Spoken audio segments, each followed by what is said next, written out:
നടൻ ആസിഫ് അലിയെക്കുറിച്ചുള്ള സംവിധായകൻ താമർ കെവിയുടെ പോസ്റ്റ് ശ്രദ്ധേയമാകുന്നു. രാത്രി 2 മണിക്ക് റാസൽ ഖൈമയിലെ കൊടും തണുപ്പിൽ ഒരു ചെറിയ പുതപ്പിൽ ഈ നിലത്ത് കിടക്കുന്നത് മലയാളത്തിൻ്റെ പ്രിയപ്പെട്ട നടൻ ആസിഫ് അലിയാണ് എന്നാണ് കുറിപ്പിൽ പറയുന്നത്. സർക്കീട്ട് എന്ന ചിത്രത്തിൻ്റെ ലൊക്കേഷൻ എന്നുള്ള ചിത്രവും പോസ്റ്റ് ചെയ്തിട്ടുണ്ട്. നന്ദി പ്രിയപ്പെട്ട ആസിഫ് അലി, സർക്കീട്ടിനെ വിശ്വസിച്ച് കൂടെ നിന്നതിന്, അമീറായി ജീവിച്ചതിന്.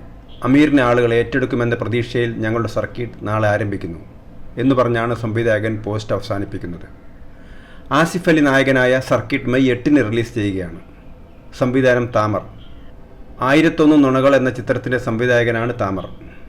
കിഷ്കിന്ധാകാന്ഡം, രേഖാചിത്രം എന്നീ ഹിറ്റ് ചിത്രങ്ങൾക്ക് ശേഷം ആസിഫ് അലി നായകനാകുന്ന ഫീൽ ഗുഡ് മൂവിയാണ് സർക്കീട്ട്. നായിക ദിവ്യപ്രഭ, ബാലതാരം ഓർഹാൻ പ്രധാന വേഷത്തിലെത്തുന്നു. പൂർണ്ണമായും വിദേശ രാജ്യങ്ങളിൽ ചിത്രീകരിച്ച സിനിമയാണ് സർക്കീട്ട്. 2024 മികച്ച എഡിറ്റർക്കുള്ള സംസ്ഥാന ചലച്ചിത്ര പുരസ്കാര ജേതാവായ സംഗീത് പ്രതാപാണ് സർക്കീട്ടിൻ്റെ എഡിറ്റർ.